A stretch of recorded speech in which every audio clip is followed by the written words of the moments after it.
Fala, rapaziada, tudo bem? Estamos de volta. Agora a gente vai dar prosseguimento, né? Agora a gente já fez a introdução, falamos um pouquinho da organização política, da organização econômica, né? Agora a gente vai avançar, bacana? A gente vai lá para o tópico 2, a Era de Ouro ou os anos dourados, né, do capitalismo, bacana? Então, galera, primeiro, quando a gente fala era, a gente está falando de um período, tá legal?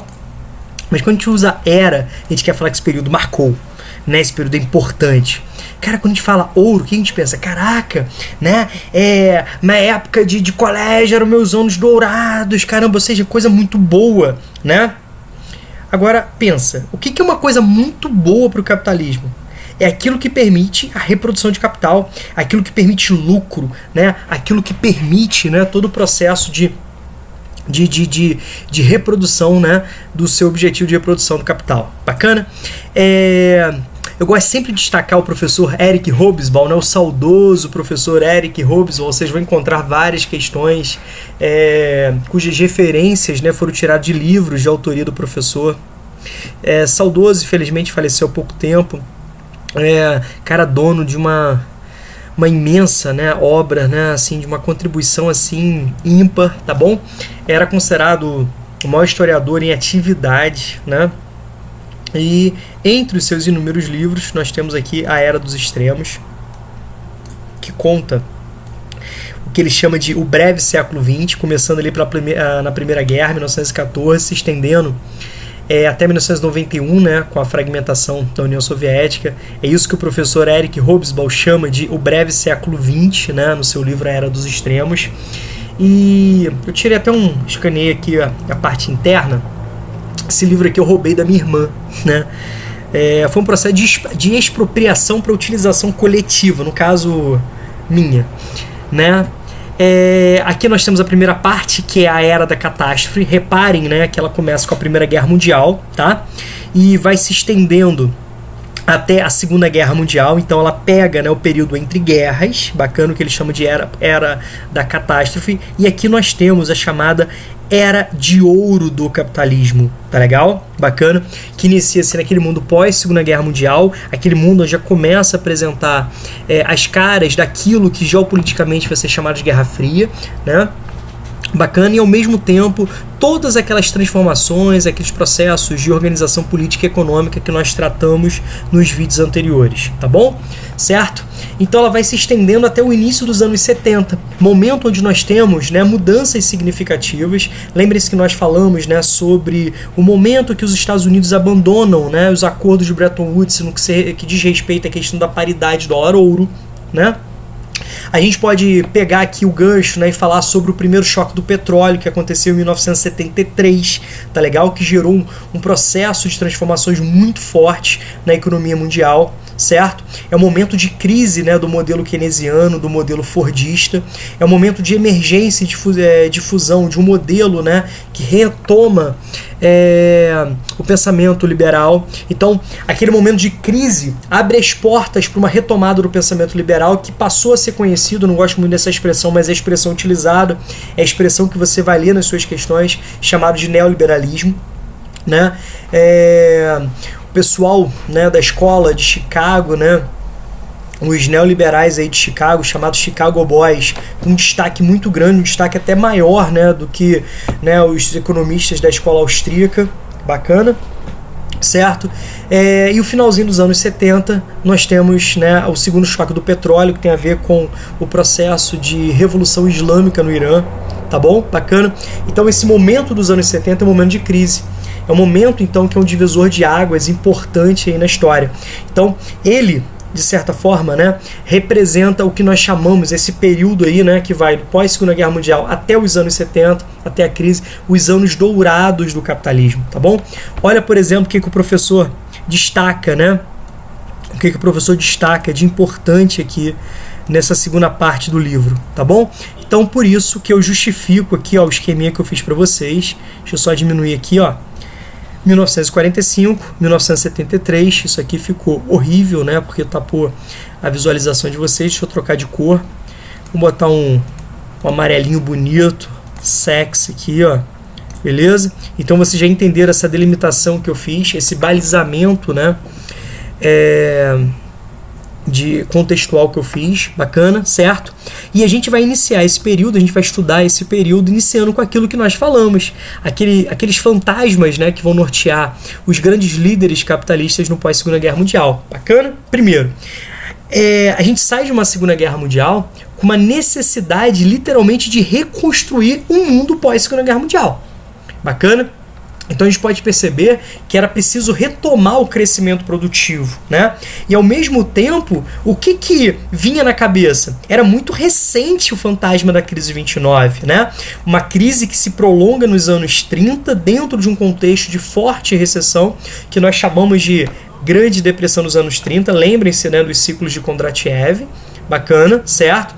A gente pode falar o medo de uma escalada nazifascista, né? O medo de uma retomada nazifascista. Lembrem-se, né, que o próprio Hobsbawm falou que Hitler foi fruto da crise de 29, né? De fato, um cenário de crise, um cenário de, né, instabilidade econômica, desemprego alto, né, baixos investimentos públicos, é um terreno fértil para a ascensão nazifascista, tá bom? Para discursos, né, extremistas de extrema direita. Bacana? Extremistas de extrema direita foi ótimo, né? Mas só para fixar aí a parte do extremo, tá bom? Beleza? E ao mesmo tempo uma possibilidade de medo, né, do socialismo a partir do fortalecimento dos sindicatos, né, a partir do fortalecimento dos movimentos sociais, e com isso a gente vai entender toda aquela contextualização, né, que marcou o contexto da Guerra Fria, tá bom? Isso aqui é importantíssimo, tá bom?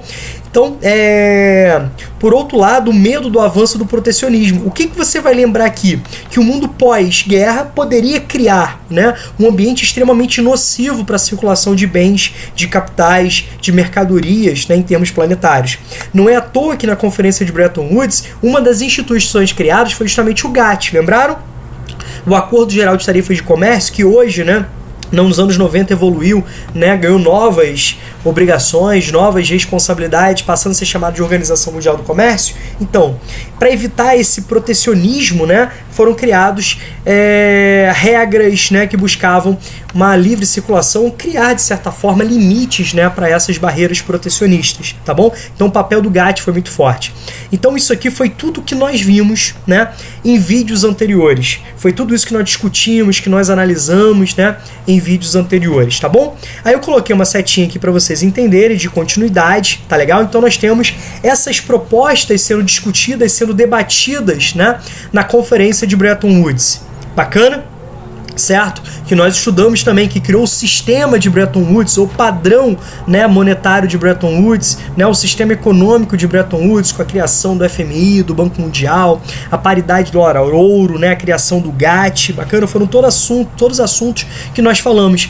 E os planos econômicos que nós estudamos recentemente, com destaque, né, para o plano Marshall, para o plano Colombo, né, o plano Marshall, né, direcionado à porção ocidental da Europa, a parte, né, de influência capitalista, capitaneado pelos Estados Unidos e seus aliados, e a porção, né, asiática, né, que tentava, de certa forma, também apresentar um aporte econômico, um processo de reconstrução, que os Estados Unidos também perceberam a possibilidade de estarem presentes, aumentando a sua influência, né, e, de certa forma, buscando, né, conter um possível avanço soviético. Lembre-se que a Ásia, a gente está falando do quintalzinho soviético, tá bom? Bacana, aquilo que a América representava de proximidade geográfica, né? A América Latina representava de proximidade geográfica para os Estados Unidos, porções da Ásia, né, também representavam uma área de influência socialista. Lembre-se, né, de uma China, né, a China, a República Popular da China, a China continental, a China socialista e a União Soviética, tá legal? E outras grandes áreas também, né,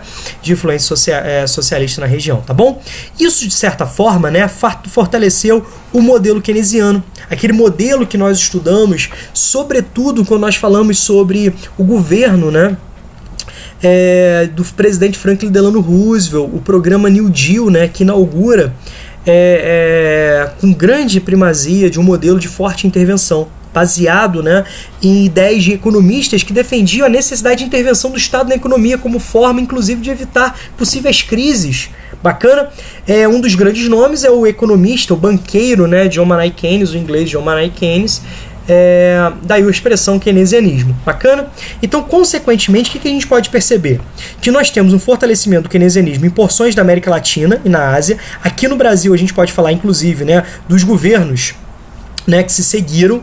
Essa proposta keynesiana ela já é inaugurada com Vargas, e esse modelo urbano industrial só avança com os governos seguintes, né, como por exemplo com Juscelino Kubitschek.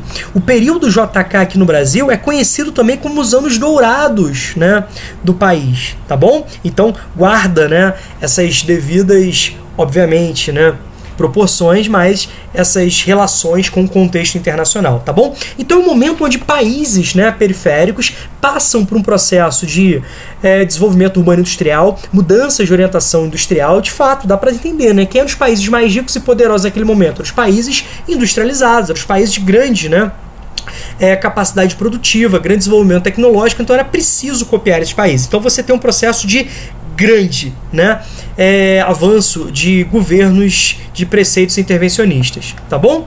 Por outro lado, o que nós temos? Em países desenvolvidos, principalmente, né, nos Estados Unidos, na Europa, tá? Em algumas outras porções do globo, avança o modelo de social-democracia. Né, a gente pode perceber isso. Nesse momento era interessante você bancar governos sociais-democratas, principalmente no pós-Segunda Guerra Mundial, porque era uma forma de se contrapor à lógica do socialismo, né? Onde você tem governos investindo pesado no bem-estar da população, investindo pesado em saúde pública gratuita e de qualidade, investindo pesado, né, em educação pública gratuita de qualidade, investindo pesado em previdência, né, os impostos, né, sendo redirecionados, né, para a parte social. Isso é extremamente importante, tá? Bacana, certo? Então você tem um avanço aqui do estado de bem-estar social. Lembra que nós estudamos isso, né?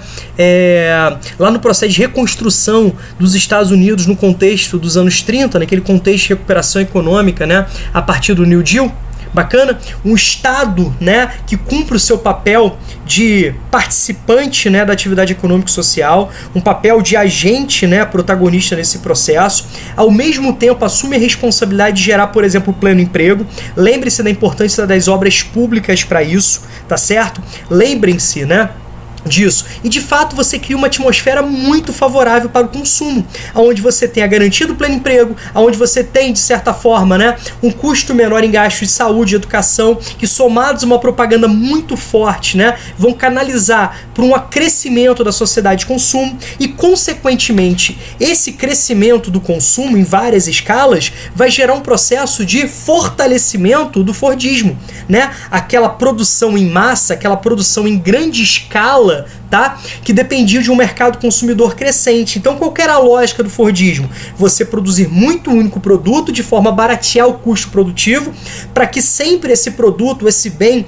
né, pudesse ser ofertado mais barato e, consequentemente, abraçando mais pessoas, ou seja, mais pessoas podendo, né, adquirir esse produto. E quanto mais esse produto era vendido, mais estimulava a produção. E quanto mais estimulava a produção, né, menor era o custo produtivo. Isso permitia que se ofertasse produto mais barato, permitindo que mais parcelas da população pudessem ter acesso àquele produto, tá legal? Mas lembre-se também que o fordismo, ele vai ter alguns problemas, como por exemplo, produtos extremamente duráveis, né? Lembrem-se, né, que vai chegar num ponto que esse modelo vai saturar. Lembre-se que vai chegar num ponto que vai ser um estado que vai ter que administrar uma população crescente. E lembre-se também que esse modelo de administração não agradava a todos, principalmente as instituições financeiras que se viam reguladas pela ação do Estado. Lembrem-se, né, que é um processo de melhora da distribuição de renda, né, de uma forma assim bem incipiente, mas para os padrões capitalistas isso passou a chamar atenção, tá legal? Prova disso que os países de melhor padrão de desenvolvimento são aqueles que tiveram um forte momento de participação do Estado, de um Estado interventor, garantindo um bom, né, um estado de bem-estar social, um bom ambiente, né, de vida. Bacana? Então lembrem-se disso, né? Nesse cenário atual que nós estamos vivendo, nesse contexto dos últimos anos, o que a gente pode perceber? Que as políticas neoliberais avançam com força, inclusive, né, nesses países que ainda mantêm um resquício de estado de bem-estar social. Bacana? Lembre-se sempre disso, isso é muito interessante, tá bom? Então é nesse momento dos anos dourados do capitalismo que nós temos o auge do keynesianismo e o auge, né, do modelo fordista, nessa casadinha. A partir da crise dos anos 30, nós temos justamente a derrocada desse modelo, um processo, né, de saturação desse modelo keynesiano fordista e abrindo caminho para transformações importantíssimas. E essas transformações nós vamos tratar em outro momento, tá legal? E vocês vão perceber que essas transformações dão a cara, né, muito próxima da nossa realidade, tá legal? Quando eu falo de neoliberalismo, quando eu falo de toyotismo, né? Quando eu falo de flexibilização produtiva, flexibilização social, bacana? Quando eu falo de obsolescência programada, né? Então quando eu falo de globalização, quando eu falo de ampliação de mercados, bacana? Quando eu falo de livre cambismo, bacana? Tudo isso faz referência a propostas, né, que começaram a ganhar corpo. Algumas dessas propostas estavam engavetadas, né, desde os anos 30, continuaram engavetadas, né, na Conferência de Bretton Woods e agora são apresentadas como soluções para a crise. No caso, a gente está falando do modelo liberal. Bacana? Então, mas esse é um assunto para o próximo momento, tá bom, galera? Por hora, espero ter ajudado aqui. Beijão pra vocês, grande abraço, tá? Tudo de bom, muita força, energia positiva aí pro planeta que ele tá precisando, tá bom? Beijão!